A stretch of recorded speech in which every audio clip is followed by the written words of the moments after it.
Bismillah,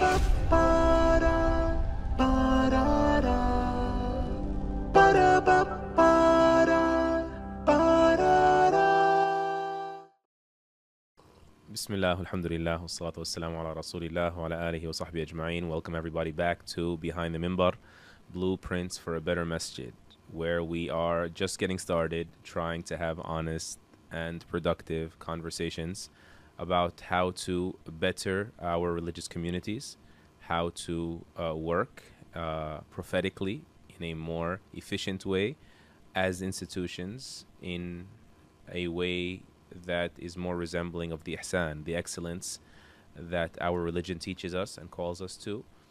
And so this second episode, inshallah, will be revolving around the un-mosqued Muslim. And welcoming back our first guest, who's now our repeat offender, our brother Khaled. Jazakallahu khairan. Well, yeah, good to be here, Mohammed. I appreciate your time and you taking the long drives and trekking through the rain for us today again. I get to hang out with you. Alhamdulillah, alhamdulillah. So let me set the stage here. We wanted to, in this episode, in the spirit of complementarity, just like the other side of the coin with episode 1. Episode 1 was when masjids disappoint, and we were trying to, without speaking top down, high horse, while also appreciating, the efforts that have been exerted, saying that we need to level up on the institutional level. And I think what was left unsaid there, and some of the feedback we actually received that we should have spent more time on, is fleshing out the realities of the un-mosqued Muslim and how we're not just being hyperbolic or like alarmist here and exaggerating. And because I think this can help even masajid, if they can better justify, convince, communicate that sense of urgency. That can create almost like a virtuous cycle. They know they need to level up, and the community now is saying, oh man, how can we get on board? This is more serious than we thought. So let me start there. The un-mosqued Muslim, when you hear that, what does that mean to you? It just means a Muslim who's not in the masjid anymore, who's not in the mosque. Am I hitting the nail on the head, or is that not what it is? Effectively, yes. I mean, the un-mosqued Muslim, I don't recall the years, but essentially it was a reproduction of the unchurched movement, which was an active campaign, fallout, boycotting of church institutions, which we see everywhere, of course. Right? Masajid buy out churches all the time, churches that have been sort of vacant for sometimes decades. And they said, yeah, our masajid aren't up to par either, and so we are the un-mosqued movement, we're leaving the masajid. And then a counter movement actually emerged momentarily called the re-mosqued movement, and said, you guys are comparing apples and oranges. Yes, there are some, unfortunate dimensions of our masajid in their infancy. It's been a rocky start, but you guys are overdoing it. And maybe there was some truth to that. But at the end of the day, I wanted to say that the un-mosqued Muslim is not the un-mosqued movement. For sure. The un-mosqued movement are people that are saying we will not attend masajid if they are not up to par. Whereas the un-mosqued Muslim is the majority of the Muslims in our American context, and maybe the European context as well, the majority that never set foot in masajid at all to begin with, to assess whether we're doing a great job or a horrific one. And so the un-mosqued Muslim is a far greater phenomenon that we need to talk about right now than the un-mosqued movement. So let's jump into it, Yani. Look, I can understand the driving force behind why people might look at the masajid and be like, look, we love Islam, we're Muslims, but we don't like what the masajid are about, so we're going to pull away from that. And it's a nice idealistic thing, but I think if you're out in the cold and you're alone, you kind of don't have that community around you supporting you. It kind of gets to be difficult. And that's just one aspect, right? Then you have the other people who are angry at the masajid and who are kind of angry at the deen and who wind up walking away from the masajid. And that's kind of the bucket that I fell in. And then you have the people who, like you said, a majority of Americans and Europeans who they're in their societies and they kind of don't see how the masjid fits in to their life. So it's kind of like there's three different things going on, but unfortunately, I think the bottom line is that there are three different roads that are all leading to a similar kind of failure. You know? Yeah, on the institutional level, we've discussed some of these. So on the personal level, maybe I'm rushing too much into the why, but what do you see is the reason why many Muslims are not in the masajid to begin with? So we said, for those who are just hearing this episode, skip the first episode. It's not a curriculum. We're not requiring prerequisites. But, you know, the ratio of Muslim to masjid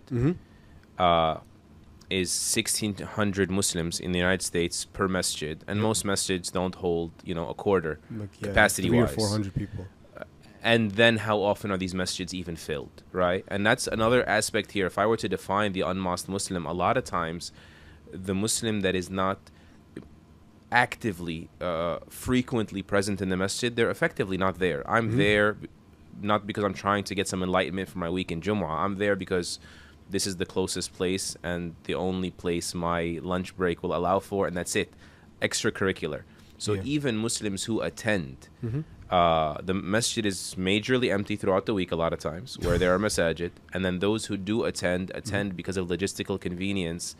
Why do you think that is? That the whole checked out of, I need to be here more often. So, okay, we're not even going to jump into the people that are angry at the masjid. Just the people that are kind of checked out from being in the masjid. I think it's a byproduct of America. You know, I'm not so sure about how it is in Europe. Sounds very anti-patriotic. No, I'll hear you out. I like America a lot. I love America. Look, this is a very young country. Like, when people get angry at America, it's like, slow down, Yani. We don't know how the story is going to end yet.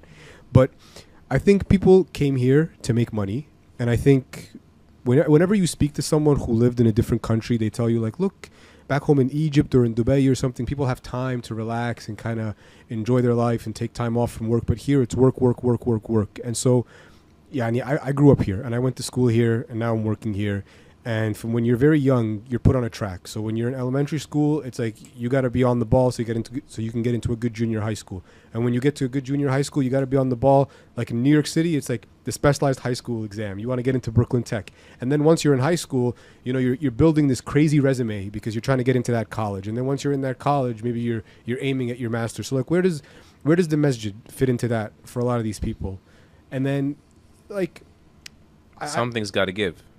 I think that's one of the... That's definitely, I think, the primary place where it gives. A tickle point or a line item that I think this podcast would do a great service to building masajid, to remind imams they need to gently highlight this point to them, that there's no way you can do it all, right? Decide. 100%. But look, and that's not against having conscientious, career successful Muslims. That's true as well, of course. That disclaimer is important. Yeah, look, you know...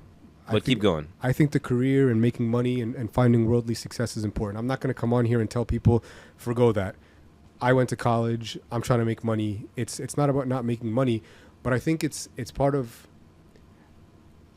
I think it's a symptom of like the day that we live in, where not just the Muslim community, but en masse, the whole world is kind of checked out of the spirituality.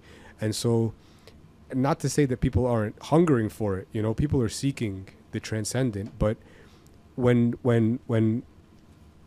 on like that level that everyone is looking at, it's like, oh, it's not important, they dismiss it, and then they kind of get caught up in the competition of the day. People are going to begin to feel like, okay, there's something to be lost, you know, like if I started investing time, I think unfortunately people have this very financial way of thinking. It's like, okay, like I'm going to invest something in, you know, in going to the masjid or taking up a hobby or taking up a sport. What am I going to derive from it? And I think until for most people a calamity hits, people are kind of very fixated on the material, worldly, you know, gain. And again, I don't think there's anything wrong with that, but you know, obviously I've come to the point where I realize there's a lot more to it than just the worldly gain. So, okay, you know, you're doing that cost-benefit analysis of going to college. I'm going to get money, I'm going to get a degree, there's going to be status for me. Okay, I'm going to learn to do a martial art, I'm going to learn to fight, and I'm going to be healthy. But what about your soul? And I think things are starting to kind of get weird all around the world, and in America, where people are kind of starting to think. It's like, okay, you know, like maybe I need a community. Maybe, you know, what happens after I die? And I think calling people's attention to this stuff as masajid, as institutions, is part of our duty. 100%. The deen came to remedy, but also to diagnose that we have certain tendencies that are primordial. I mean, Adam alayhi salam, his want to access what was a little bit out of reach, right? The tree, the forbidden tree. This is something hardwired and built into us, and I think we need to point that out. I remember meeting one scholar in the UK. You mentioning your visit to London before the episode reminded me. It was very eye-opening, because the only reason I accepted the invitation to go on this sort of like tour in the UK was because I wanted to project, see a forecast of what third-generation Muslims look like, because we're much younger than that as a community in the US. They've been there longer? I didn't know that. Slightly. Okay. And so on my last night, I was being dragged from masjid to masjid. I wasn't really able to do any of that. But on my last night, Allah blessed me with sitting with Mufti Mangera, and he, great Hanafi scholar, and he said, I was an imam in California for 9 years. Don't try to compare us. Apples and oranges. I said, what do you mean? He said, look, the people that came to the UK from South Asia were a very specific class of people. Those who went to America were those who could afford to go to America. And so they are a very small, self-selected group of privilege that went for the opportunity, and deen was an afterthought. And he just blew it away. I was like, whoa. He said they got there, you know, they said, okay, how are we going to pray Jummah? Nearest house is like nearest masjid is 9-10 hours. And you're just playing catch up. You're playing catch up. You're playing catch up. And that's the point of this episode, really, that there has to be a sense of urgency, because it didn't come out of nowhere. The fact that just within one generation, we've lost a quarter, right? Of the Muslim American, first generation Muslim Americans no longer self-identify. And that, what we didn't say, you know, in the last episode, is that doesn't mean the 77% are doing great. They're not doing great. A lot of them are partaking in certain anti-Islamic risk behaviors. Anti-Islamic or not, Islam prevents risk, right? Risk behaviors that effectively mean they don't consider themselves committed to Islam. It's just a name. It's a placeholder, a cultural identity. And so that means push come to shove, I'm probably going to let it go in a generation. If not, then my kids will. I mean, it's not just the Pew Research said 23%. If, you know, you look at the FYI, the Family and Youth Institute, they had a study the year prior in 2015, and they surveyed Muslim college students, whether like American or like travel abroad students. They found, from those they surveyed at least, stats need a grain of salt always, that, what was it, 78%, 78 and change, right? Percent of those they surveyed, Muslims, partook in one of the following. There's like a long list of risk behaviors: extramarital sex, tobacco, alcohol, gambling, drugs, of course, the narcotics, and all of this. They found that with alcohol, the highest number, unfortunately, was extramarital, haram relations. With alcohol, they That's found, not surprising, by the way, but we'll touch on that. Of course, 70% of the alcohol drinking Muslims had started before college. Something like 2/3 of that 58% said we do at least 2 of these. So the numbers are harrowing in terms of like actual living up to Islamic practices. And so the non-presence in masajid, it's just A plus B. It will lead to C. So let me get a little literary on you. Okay. You know? Please be gentle. No. I think you're gonna appreciate this. And I think maybe someone who's tuning in who's not from our community is gonna be like, okay, I never thought of it like that. Are you familiar with the book Brave New World by Aldous Huxley? Yeah. All right. I read it in audio version. Man, that book, I read it 6 months ago or so, and it just inverted me. I'm sorry, my bad. I have to admit this. Sorry. It was 1984. Strange New World. Truman. That's right. Not Brave Brave New I remember World. that. Okay. So let's give a little bit of a synopsis to you and our listeners.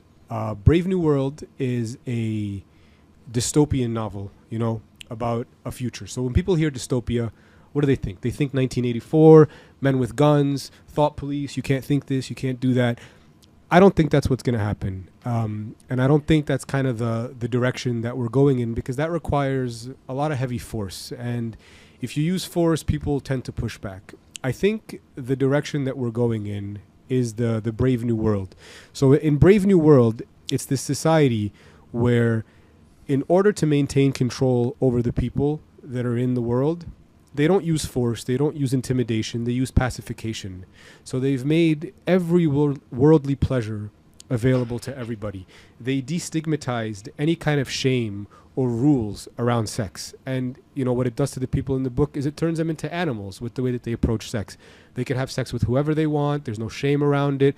In fact, it goes so far in the book where they kind of shame you if you have any sort of jealousy or you want to have a committed partnership with an individual. The idea of family is looked down upon because like nobody belongs to anyone, everybody belongs to everybody. It's kind of this freewheeling thing. If you have a bad emotion, they created this drug in the book called Soma, where, you know, like the little thing they say is like if you have like a bad thought or a bad feeling, just take a little bit of Soma and it checks you out of it.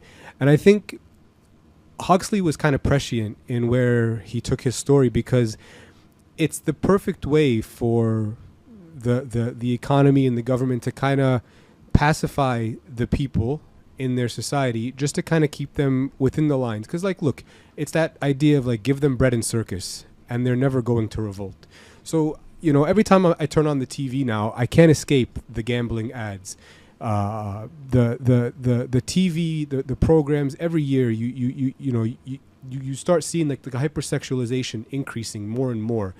And so I can't in your face, but so subtle at the same time, the inching of the boundaries forward. Like, I look at that and I'm like, I'm angry at it, but I'm like flabbergasted because it's almost like they understand. Like, look, I've tried to build an online company before, and when you try to advertise a product, pretty soon you clock the fact that if you have an ad with a woman in the first 3 or 4 frames, the engagement rate is higher. So I'm a nobody when it comes to this kind of thing. There are people in the marketing industry, in the film industry, who understand this on a mass scale.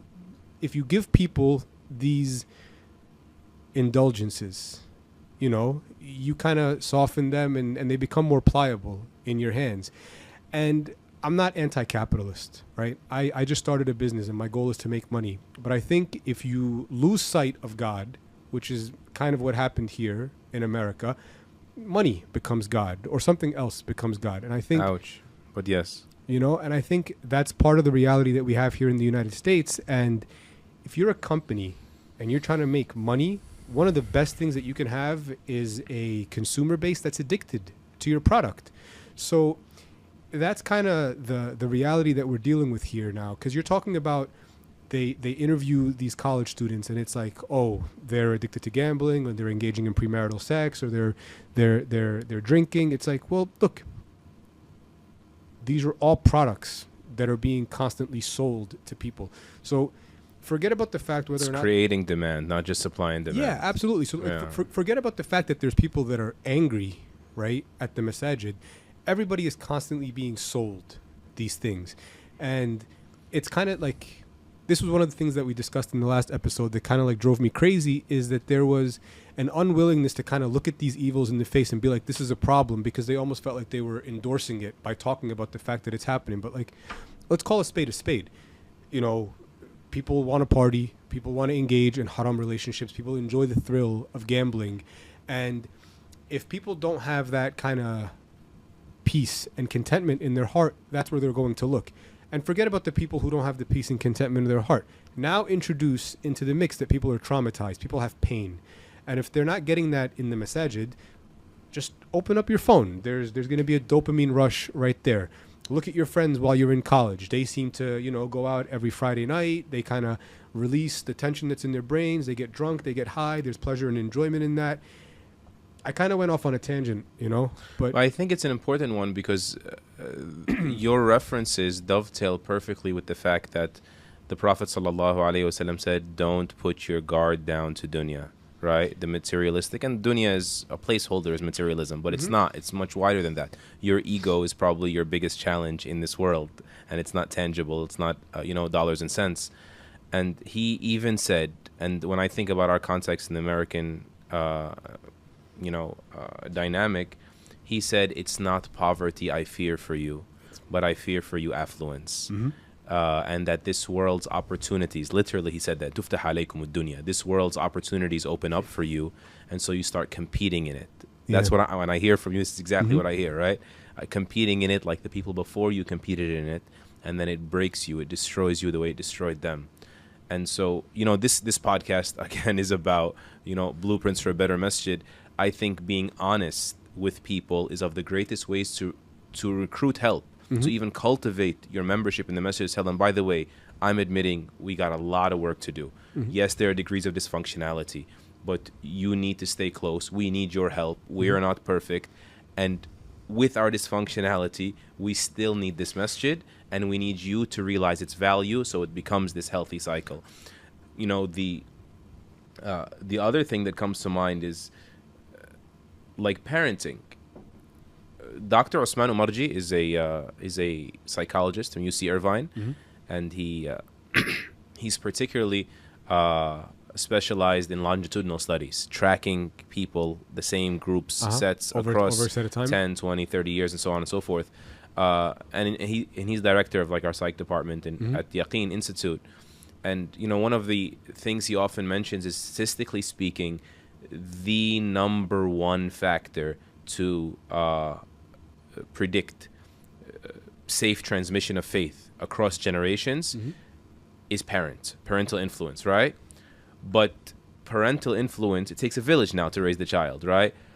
How can the parent do it all? Or imagine the parent could do it all. Isn't the parent attending the masjid part of doing it all? Like, you're modeling a masjid presence, that's one. 100%. Number two, you can't do it all. And so where will the child find concurrence and corroboration and conditioning upon virtue, or even the virtues that their parents may lack, to be very honest? 100%. One of the challenges I even find when there's like a disconnect is that when Muslims drift from the masjid, the parent doesn't have access to get the answers that they need not have. Some of these answers are like, philosophically verbose, and you need to be specialized in unpacking and deconstructing certain misconceptions about Islam.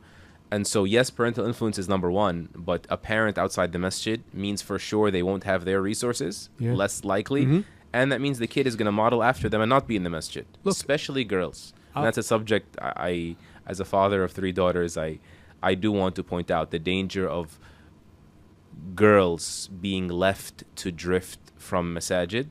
But you were about to say something. I was going to say, that's not even a topic I feel equipped. I have one boy.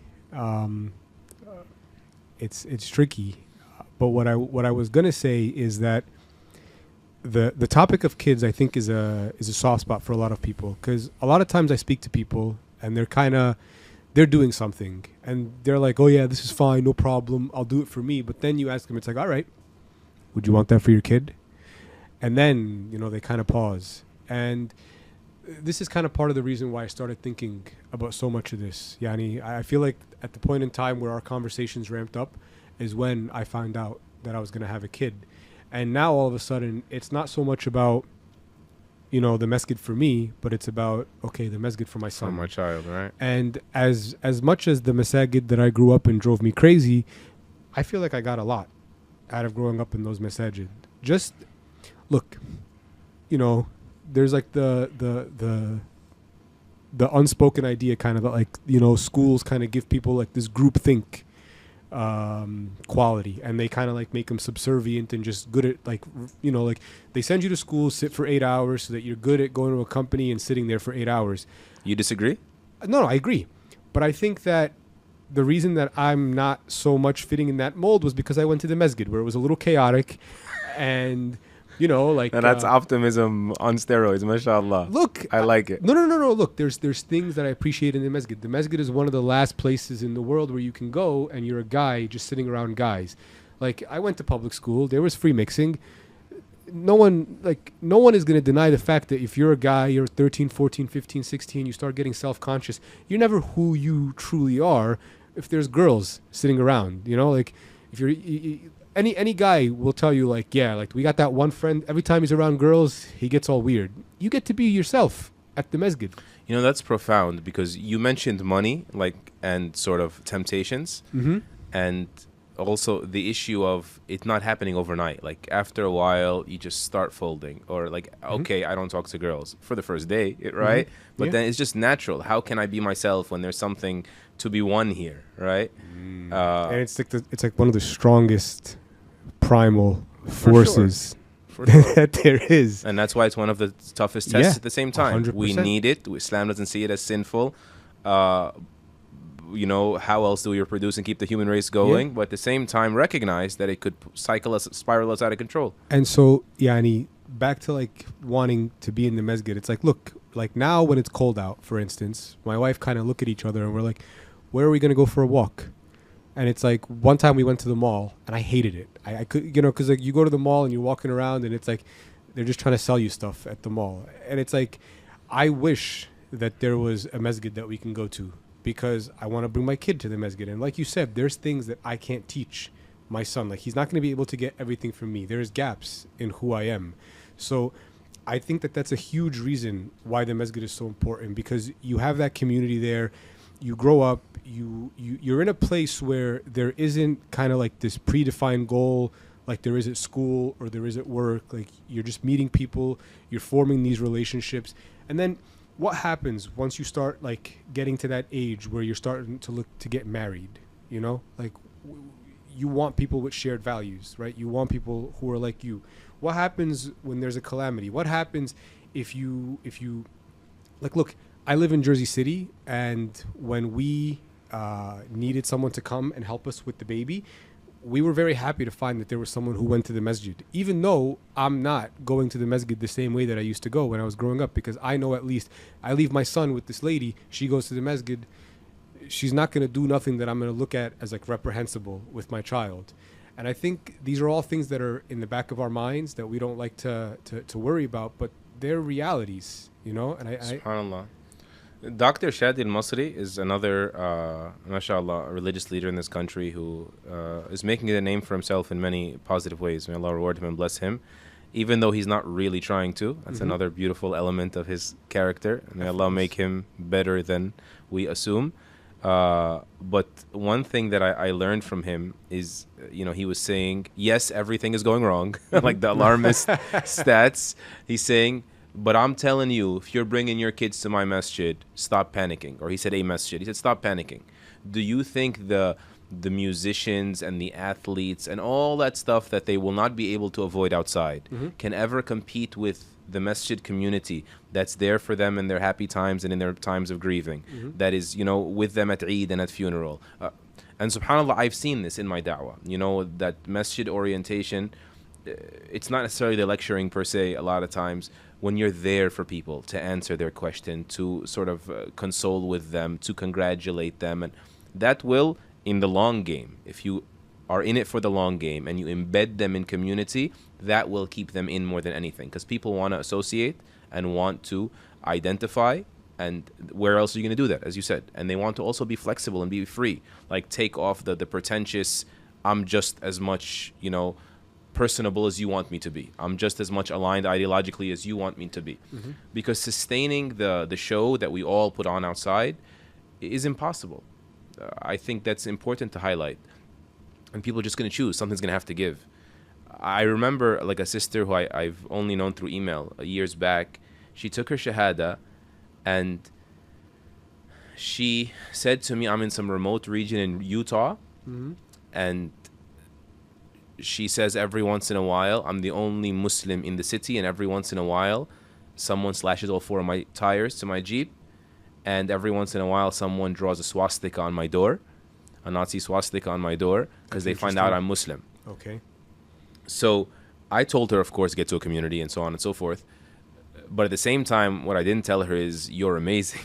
Like, this is incredible, you know. You're doing it all on your own. Endurance and stuff, but get out of there, because like an acute assault or an isolated assault or like sort of spaced out assaults, maybe you can handle them. But even an assault on how you see yourself, I am the believer that lives by Allah's guidance, that is less aggressive but sustained over time, nobody wants to sit there and feel like they're a misfit forever.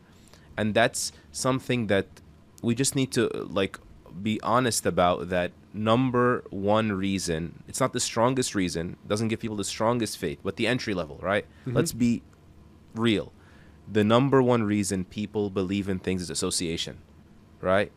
Those I surround myself with. People that share my worldview, my values, where I don't have to pretend as much in front of. And so if you don't get into that space, create that space was episode 1, right? If we don't tell people you need this and identify for them that we are group thinkers, we are subject to the herd effect, we're more impressionable than we realize, then we're going to be in trouble. Faith by association is number one, and that's why the power of community is so huge for the faith itself. Dr. Iman Abdul Hadi was another person I had in mind regarding this issue, the issue of the dangers of being unmasked. And she did her thesis. She's from the University of Chicago, and she has some presentations on YouTube about her thesis. It's called Impossible Futures. Okay.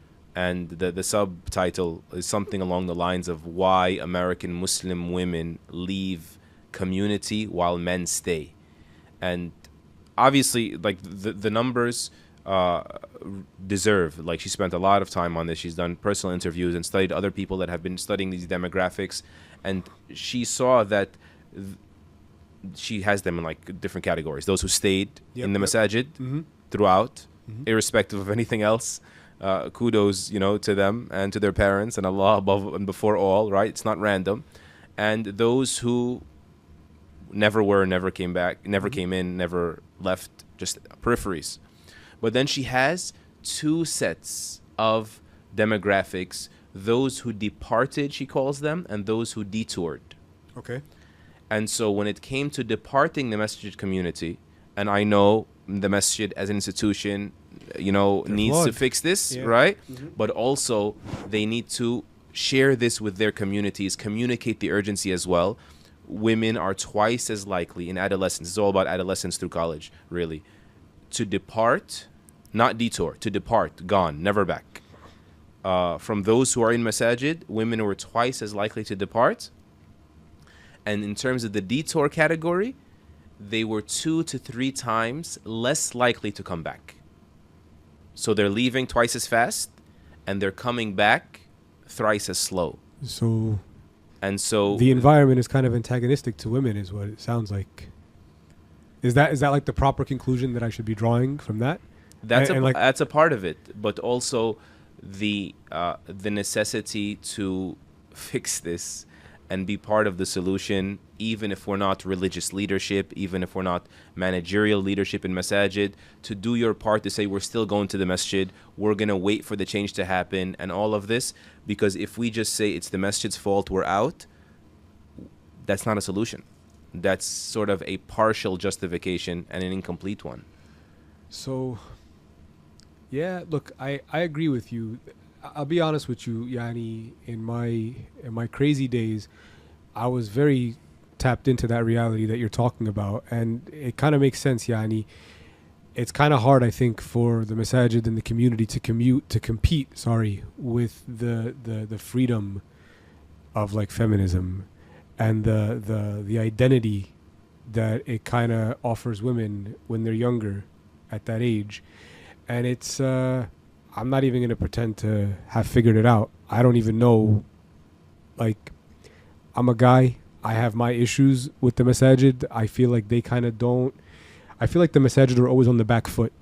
And I feel like they say that, we believe in Islam, but they're always kind of like trying to bargain from a position of weakness where they're not actually kind of bringing people into the fold. I think that's an education factor. And I'll own with you that the masajid, can't do all of the education. But those FYI stats, the Family and Youth women? Institute, no, about like risk behaviors and all of this stuff. The silver lining in some of that report was that 4%, Mm-hmm. 4% of the people surveyed that have these harrowing statistics Yeah. got their Islamic education from the masajid, right? And that's, again, the power of community to sort of solidify, crystallize the worldview. Mm-hmm. Like, subhanAllah, you think of when you just standardize a narrative. I don't mean this sort of like... No, go ahead. In a... no, but it does sound sort of like, what is the word? This dogmatic, like you're shut your packaging it. mind Yeah. and, swallow this and keep repeating it, just drink the Kool-Aid. No. Mm-hmm. But when the whole world, here's a good example, is talking about COVID, right? The whole world is talking about COVID. Okay. Everyone develops an identical worldview about what COVID is, Yeah. what it looks like. Mm-hmm. And so if you say, I just lost my sense of smell or taste, Everyone understands. everyone knows. And so when people are more often embedded within community, actually Dr. Iman's studies were called Studies on Embeddedness, embedded in a community, they will adopt this. I've dealt with multiple huffaz, speaking on education, multiple huffaz of the Quran who have left Islam, several throughout the years, right? But they were not really educated on anything related to the comprehension of the Quran. But they were embedded in places Mm-hmm. that drifted them away from believing in the Quran. Okay. So let's touch on something else. Before it was Brave New World, let's touch on the theory of mimetic desire, which was actually pioneered by a French philosopher who's a very devout Christian, and he kind of has this idea that at the end, as we draw closer, there's going to be a big showdown between Christianity and Islam, and he feels like all Muslims should become Christians. Peter Thiel is a big proponent of his theory, and Peter Thiel, for those who don't know, was one of the first investors in Facebook, and now 0 to 1. He's the author of 0 to 1. That book, I recommended him, and now he's one of the biggest donors for the Republican Party. I disagree with Peter Thiel on a lot, but you could disagree with someone and kind of recognize when they're right about something. And so the theory of mimetic desire, which he's a big proponent of, basically says that one of the strongest forces that kind of channels people as they go on through life is people don't know what they want. So how do they know what to want? They look at what other people have, and because they see that thing is desirable by them, they begin to desire it. Perfect example of that is a little kid sees another little kid playing with a toy. That kid wants a toy. Clearly there's value in that toy. I want that toy. The theory of mimetic desire is why I am convinced that the Un-mosqued movement and anything like that, come on, like it's a cute shell life. It's a cute idea, and it's like, look, I'm gonna be a lone wolf and I'm gonna be on my own. But it's like nobody who ever did anything worthwhile was alone, and nobody who was ever on their own survived. And anything that is worthwhile is done within a group and a community of people. And it's not a cheap cliche when people say you become the average of the 5 people that you hang out with. And then if you want to take it kind of like a step further, you remember Beats headphones? I do. I used to work at Bose in Soho, and Bose made way better headphones than Beats. But everybody would come to our store and they'd ask if we had Beats. And the reason that Beats were so hot once upon a time is because they were created by Dr. Dre, who's an artist, and he was connected with all the other artists and actors and athletes, and they gave a pair of Beats to all the famous people. And so everybody saw the famous people with Beats, and they wanted a pair of Beats.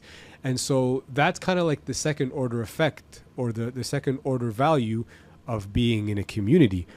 A community, even economically, we'll get to the economic impact, right? But a community, when they're in a space, they start kind of impacting the space. Like if you're in a community and you start a masjid, and people are seeing the people going to the salah 5 times a day, and people are seeing people gathering up for Ramadan, and people are seeing people gathering up for Eid. I don't care if you're the most hateful, Islamophobe or whatever you want to call it. You're gonna look at that and you're like, damn, like I kind of wish I had that.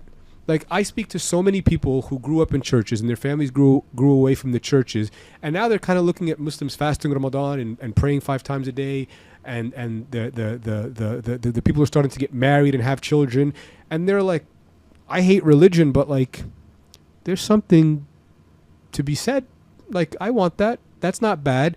And if you have a community that's doing that, it's not just one person doing it. There's a functioning community that's living on these principles. It becomes an example for the world. It becomes an example, and it's kind of like a whirlpool, like it starts off in the middle, and then it kind of starts, projecting out from that middle community. So like, that's a huge reason why the community is important, because it acts as an example, and then it kind of, like you said, right, economically is just one example, but one person can have as much of an impact as 100 people, 1,000 people, 10,000 people. It's like the human megaphone effect, Yeah. You can't get the message as far with just one person, and it's hard to do it on your own as well. So putting up with community, I'm not going to get into my extended family rant, which I'm a big proponent of, while recognizing the inconveniences. But yeah, if you want to go faster, go alone. If you want to go farther, go as a team, they say, right? Let me catch something quickly. Go ahead. Capture something that's been on my mind. I was speaking to Sheikh Mohammad Sharif just now about this, that I hate religion, but man, they got something going for them, right? I hear this all the time as well. And I think this speaks to the fact that many Muslim scholars have even mentioned that no one really knows Islam, from an insider or outsider, except that they can't hate it. And a lot of the collective Western experience is that the Muslims, the minority, they're on the fringe, numerically speaking, don't know their Islam. And the majority, which are Christian or like post-Christian Westerners, they conflate the word religion with Christianity. And so they think including Islam is also equally worthless. But the story I wanted to capture, which like strikes at all of the points you were speaking about, like being a part of community, but also the importance of education, and also the vacuous nature of other traditions or other even lifestyles. I know of a brother, one of the Huffaz who left Islam, actually. Okay. I have to sort of build this out carefully for anonymity purposes, because he's actually a public figure.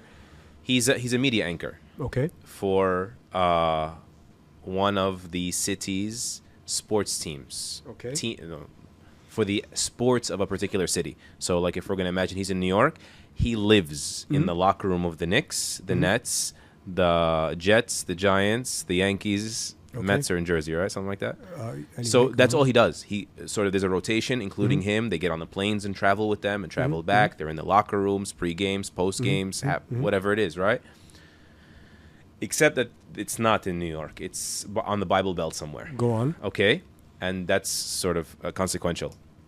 And so after a while, there's a big hype around Christianity, socially speaking, around the Bible Belt. Just that Southern culture. And so the way he explained it to me is that everyone has like a massive crucifix somewhere on their body. Okay. And they're all extremely successful. Okay. They're all millionaires, right? Yeah. And they're always, this is sort of just the platitude. He realized that after he came back to Islam, but it was just like, Jesus loves me. Prosperity doctrine, right? Jesus loves me. Jesus loves me. He's like, so I just started believing it. So it happens very slowly, right? That numbing effect.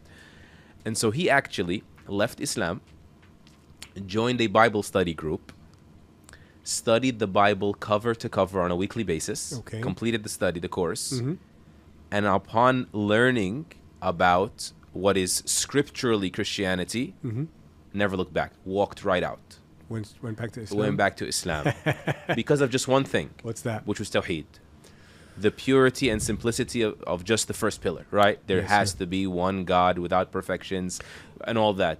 So what happened here was education saved him, but also let's look back. He had memorized the whole Quran without really being educated on what the Qul huwa Allahu ahad, right? Even means. Yep. So that the education component, and then you look on the other side, which was the association component.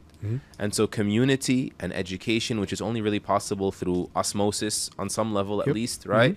Like practicing Islam, I'm going to do it on my own, whether through business or through Islam. So we can just come back to your economic examples. This is like an aberration, like the idea of I'm going to live this isolated way and watch Islamic videos, and that has never happened before, and there's no track record of ever being successful. You need to embed yourself. Kind of just makes you wonder for a moment about why one of the fundamental rights Americans have is the right to assembly. because Okay, you're patriotic again. of course I'm patriotic. You got your passport back. Dude, I love America. I think America is 100% the future.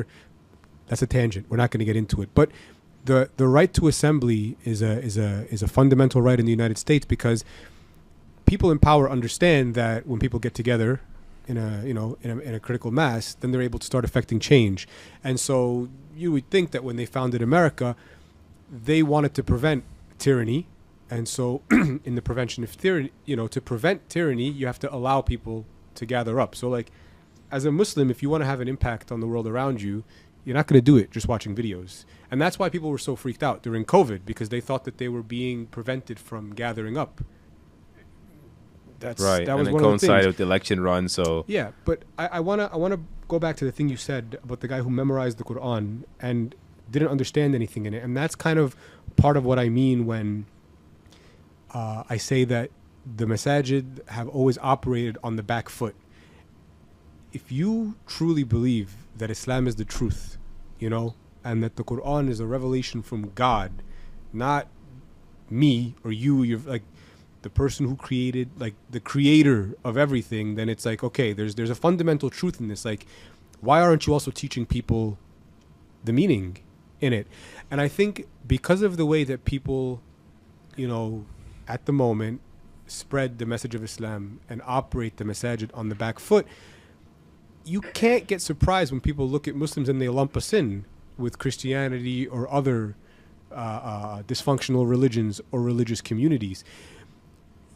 When we haven't even imparted this within our own community, like sufficiently. You're right. You gotta like step back and take a look for a moment, right? Like, there's a big fascination in the West with Zen Buddhism and or like Stoicism, right? It seems like people are kind of trying to distill down these basic truths and then try to live their life by that. And I did that, right? That's kind of part of what led me back to Islam. I started reading about Zen Buddhism. I started reading Stoicism. And the Stoics, they have this idea about like, there's nothing good, there's nothing bad, it just is. And I was like, okay, that kind of sounds like Alhamdulillah. Or you start reading like philosophy, you start reading Nietzsche, and he's like, amor fati, love of your fate. And it's like, okay, that kind of sounds like Alhamdulillah. Or you start hearing about Zen Buddhism, and they're like, there's nothing truly that's within your control. And it's like, okay, that sounds like tawakkul. So like, have you ever heard of this idea of... So, complete your thought. I don't know if this is how you pronounce it, but it's Prisca Theologia. And it's like a late 20th or 19th century idea that there is a religion or a theology that's existed universally since the beginning of time. And, for anyone who's grown up a Muslim, it's like, yeah, we kind of believe that's in there. Adam was Muslim, right? But we present Islam in this way where it's like, oh, Islam, or it's like an Arab thing. But like, when you really cut to the core of it, it's not an Arab thing. It's not a thing about the people in the masjid. It's like the most fundamental way for humans to live in a constructive and like it's like the wear only, with pride and say it louder type thing. But what I'm saying is, it's like, if you look at it and you kind of approach it in an honest fashion, you begin to realize that it's the only kind of functional way for humans to live. And like, I laugh because 5 years ago, right, I would have told you like, well, look, the way that it's relationships between men and women, it doesn't work. But I have 3 or 4 friends. I'm turning 30 in 2 weeks, right? So all my friends are about that age. I have 3 or 4 friends within the last year, their relationships blew up. They either got divorced or they got broken up with. And now they're stepping back and they're looking at the way that relationships are between men and women in the West. And guess who they're looking at? Not me per se, but like, guess what model they're looking at as a model that works to get married and have children. Scriptural morality within the Islamic framework. They're looking at the Islamic framework, right? Yeah. So that's just one example. Like, look, did you know that the other day First Republic Bank just blew up and now the FDIC is going to absorb it? This is one thing that we're kind of like squeaky on. It's like, oh yeah, riba's bad, but like, look what's happening. Like, and I think community at a local level, this podcast is about masajid, but can be like a bright spot of what the starting are, spark, how to do it. Right? Exactly. The we're not going to speak about like the the 59 Muslim majority countries are 57 and GDPs of them compared to the EU, as I was hearing about recently today. No, just, the concept of a disproportionately impactful minority has happened all the time, right? Absolutely. And it started locally. If you think of, the Jews in America or worldwide, if you think of even on their metrics successful, the LGBT movement, right? How are you 5 or 10% of the population, depending on where we're talking about, and you have 60-70% of the country sympathizing? The long game, there was patience, but there was mobilization. At the end of the day, there was unity, right? Around the rallying call. But look, I'll push back on that, right? Like, I would say that the LGBTQ community is, hitting on, like, sexuality, tolerance, and free love. Whereas as a Muslim, what you're hitting on is like the universal basic laws to live a good life, start a family, be healthy. Night and day, no comparison. An economic system. No, I'm not taking anything away. I mean, I don't believe in that. But what I'm saying is this is part of the reason why I believe, like, okay, if they're loud and proud about their ideology and their movement, why are we so? That's all. Yeah, I was just highlighting the idea of inertia, regardless of how domestic or small right now. That's all. Look at the snowball effect is all I'm highlighting here. I agree with you. Yeah. I agree. Like, they are not the majority of the U.S. now. Neither are the Jews. But many of their goals are there or on schedule.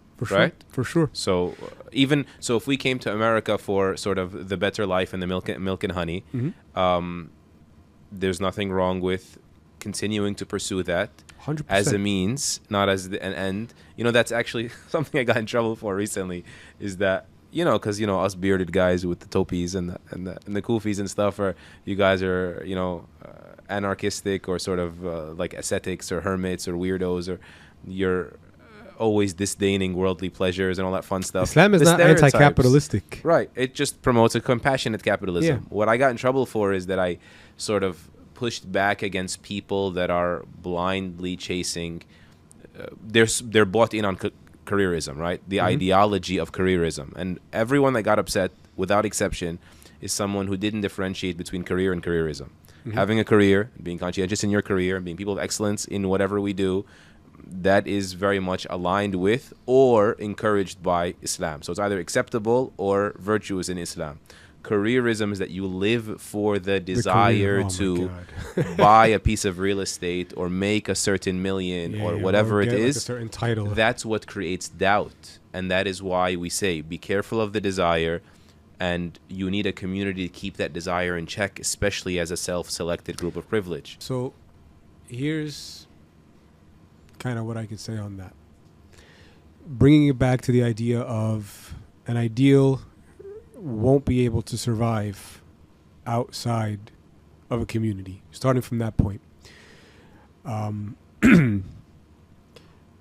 think at the end of the day, if you are a person who subscribes to a religion, it's a way of looking at the world and getting your priorities in order. And if your priorities are not in order, everything kind of gets turned upside down. And so this is not my idea. This is a very old idea. I think it was one of the ideas in the founding of the United States. Actually, it goes back to ancient Egypt. I got this from Sheikh Jordan Peterson. But the bottom line is... Former Sheikh, before he fell out of Muslim favor. No, he's going to come back. But that's going to be my goal. But the bottom line is, if you don't have the most important thing in the highest place, you're going to find yourself in chaos. And I think the career question that you're kind of bringing up, or like the career story, is a big example of that. Because, like, look, I look around at the world that we're in right now, and people are kind of just trying to distract themselves away. Because, like, I was in the corporate career world, and it's like, dude, almost nobody is happy. The way that they're all consuming careers. You would not believe how many people in these careers, engineers, lawyers, are doing coke. And it's like, I didn't think that this was, I thought this was a low life thing, but now it's kind of just a way of keeping up. And coping mechanisms. It's I don't want to say it's funny, but it's sad to look at because I was in it. I want to kind of give you the 80 story view, but just to kind of get my thought out on this is it's like you're running on this hedonic treadmill, you know, and you're there's no doubt about it in my mind that if you've disconnected from the highest ideal, you know, and you're kind of in chaos, now you're anxious. And now if you're anxious, you're looking for something to kind of soothe your heart and your soul, but there's nothing, because the pain that you're feeling is infinite. Yani you have a soul, and the only thing that is going to soothe your soul is connection with the creator of your soul. But so you have this infinite hole in your heart, and you're not going to be able to fill it with the finite of this world. And you look at these people, and some of them are in their 40s or in their 50s, and it's like they're buying these cars and they're going on these vacations, but you're like, you're not happy, are you? And then sadly, sometimes you hear about some of them killing themselves, or some of them will have families and then their families will blow up. And it's like, for me personally, I almost feel like we're kind of starting to get to a point here in the United States where the chaos is kind of starting to bubble up, and we're starting to see it in places where we didn't see it before. Like, you want your banks to be kind of maintaining in a way, but when I start hearing about banks folding, it's like, oh my God, like, these people didn't have their priorities in order. They were kind of chasing the short-term hits, and now we're all going to start paying for it. But perhaps this is the opportunity, you know, for the Muslims in America who have been trying to get their act together to come together and kind of bring that example to the world. I don't think that there has to be necessarily a distinction between, you know, finding the favor of Allah and finding worldly success. The example, I believe it's all or none. I got my buddy Arthur. I always give him this one example where it's like, who is the greatest conqueror? And he's like, I don't know, Alexander the Great, Julius Caesar. And it's like, no, the Prophet, because people are still, you know, following him. Who's following Julius Caesar? And Napoleon had a sense of this with a quote that he said about Jesus, where he said, alayhi salam, he said, the kingdom that I found will dissolve in 20 or 30 years, but, you know, the kingdom that Jesus founded is still going on. We have that opportunity. And like, for people, like, you speak to a lot of young people, and it's like, what are you looking for? I want purpose. I want a mission. It's like, here's a great mission. Start going to the masjid. Start kind of helping your friends who are looking for meaning, who are looking to start a relationship, who are looking to start a family, who are trying to break their addiction to pornography or gambling or whatever it is. Like, bring them to the masjid. Bring them onto the pathway. Things can get better, and before you know it, like, your little community can be the critical mass that starts to have an impact on the United States. Yeah, I think I want to just, I know there's a lot of echo chamber here, and I hope it's of benefit. So just to close out, let me agree with you one last time. There it goes. No, but really, and for those who take your advice, right? Because they're twofold, right? This podcast is probably going to be mostly heard by people interested in running, leading, helping with masajid. Mm-hmm. And so I hope many of these discussion points were assets for you to incentivize for people, inspire people to come in. And then the other prong is those who may be sort of casually listening in, not necessarily in places of influence within these masajid. I want to say, create for yourself. Barge in. Because you may find some resistance. It's to tango on this one, right? You may find a little bit of challenge. You may not get your number called right away. You might be the last person at the table, can't be the first person to get served. You may hear initially there's no room at the table. Mm-hmm. You know, there's this one sister. I'll end with her story, at least from my part. She came up to me after hearing about our annual conference at the masjid. And she said to me, why aren't there any female speakers? She came strong. But we have, alhamdulillah, a very good relationship. And that's a part of it, right? How are we going to work through these things? So I took like a deep breath to just, frame my response. And she said, listen, I'm going to tell you right now. She didn't even let me speak. I'm a feminist, whether you like it or not. Why aren't there female speakers? There needs to be female speakers. So my approach there, we can certainly differ on strategy, is that I don't play stickler games with people on terms, because I know that it just takes too long to get on the same page. She may mean something totally innocent. She's not very familiar with, she didn't get the memo that feminism first wave isn't second wave isn't third wave. So it's like, why? So I said, yeah, sure, you can call yourself whatever you want. I didn't even use that. That would have been offensive. But the adrenaline was pumping, so I was thinking faster, and it was better. But I said to her, that's totally fine, so long as me and you, and we already do agree that the rights of men and women are those given to them by Allah and His Messenger, then we're not going to disagree on much. How about you have a seat? She goes, okay. So she sat down, sort of like, she said to me, why aren't there female speakers? Our daughters need to see women in places of scholarship. Okay. So I said to her, I don't openly say this on megaphones, but personally, and I hope there's room for my opinion at this table, I am bound in front of Allah, my hands are tied, with my convictions, and my conviction on this issue is that Islam places greater emphasis on men lowering their gaze from women than women lowering their gaze from men, and I believe there's texts to support this position, a scholarly position, and so I respect the other view, and with those panelists and those who host them in that way, but I personally just don't sign off on it here in this community. She said, well, that's not good enough. You can certainly create a female audience. Why can't you have pre-conference just a woman session? I said, deal. Right? So it took a little bit of a negotiation. Right? And then, lo and behold, we have more sisters in our community. Nice. And so a little bit of policy, a little bit of culture, a little bit of patience. We have to get back in the into our communities and sort of get on the bandwagon. Here's a tip that I would give, and it's a tip that I'm kind of trying still to apply, but I've applied it with a modicum of success in various areas of my life. When you are the guy on the bottom of the totem pole and you want to effect change, you're not going to do it bombastically. You're not going to be able to make a big splash. Yani, look, maybe I'm going to get me canceled here, but I look at like the Muslims of like the last 25 or 30 years who are trying to make a difference on the world stage, blowing things up and bombing things, and I just feel like they didn't have any imagination. It's like, what did you think, that you were going to fly 2 planes into the World Trade Center and people were going to like tune in? It's like, what you should have done is you should have kind of started small, and you get like a core group of people around you who buy in onto what you're doing without any violence. I'm not saying we should be violent. What I'm saying is here's the example that I'm talking about. I used to work at an engineering company. Pragmatism. Spot on. No. I used to work at an engineering company, and I was like bottom of the totem pole project manager.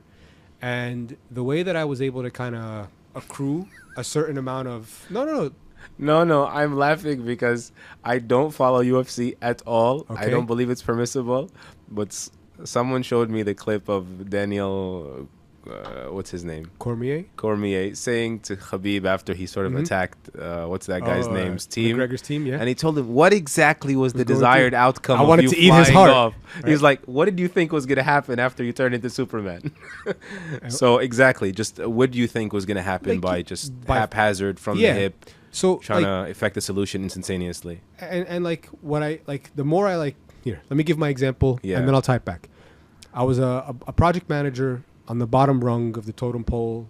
No one really listened to me. But I realized that if I could start kind of being at the same place at the same time every day, giving the same thing, people were going to start kind of finding value in that consistency.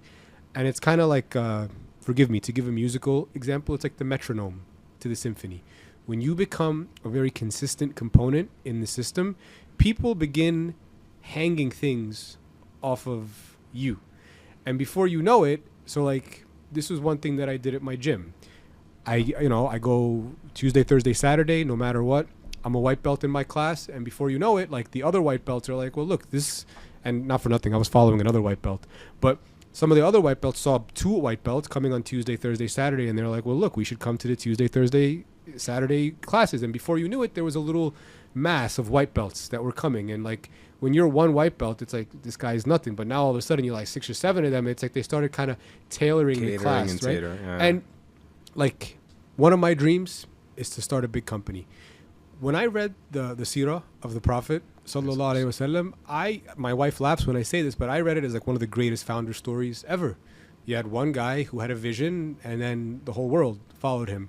And how did he do it? There was such a conviction and a consistency in his movements that people felt like they can rely on his presence to where he is. And I look at our deen, and I find that there's that same consistency to it there. You stick to your 5 prayers a day, people at the company that you're working at, they're like, that guy's consistent. You can rely on him. And so when I hear stories, for example, to bring it back to the guy who was like telling his wife to take off her hijab, it's like, dude, you're like, your priorities are all out of order and you're simping for the wrong things. Because if you kind of were steadfast on your thing and you showed people that you were playing a different game, they would start following you. And so to people who are kind of trying to affect change, it's like, my advice would be, show up to Gum'ah and like another 2 prayers consistently, no matter what. Don't miss it. Be there all the time. And before you know, people are going to know your face at least. And people are going to be like, okay, what's this guy about? And then maybe other people are going to start showing up because they know you show up. And then before you know it, you kind of get to that critical mass. So it's like, I think consistency is the most important thing. And like, I think that's kind of like the example between the, oh, let's blow something up approach. It's like you didn't have that patience and you were kind of trying to start, you were trying to get it in like one shot. And it's like, I understand the value of being bold and like decisive and swift, but like, I think when you build slowly and consistently and you kind of like ease your way in, unbeatable. Hopefully our masajid and the Muslims that fill those masajid develop that tenacity to do the right things, inshallah, and propel their truths in a way that would allow us to see Allah's pleasure at the end of our journeys, inshallah. We have to. We have to. It's like, it's life or death. It is. Absolutely. 100%. Religious suicide outside the communities. Spiritual suicide. May Allah protect us and all the Muslims from it. Jazakallah khair. We got to close out. Barakallahu feekum. Thank you for having me. We're looking forward to the feedback and the questions in the comments if you're still listening, because we got another 30 episodes to go, but then we're going to be out of subjects, out of topics. Barakallahu feekum. Wa sallallahu sallam wa baraka nabiyyina Muhammad wa ala alihi wa sahbihi ajma'in. Alhamdulillahi rabbil alameen.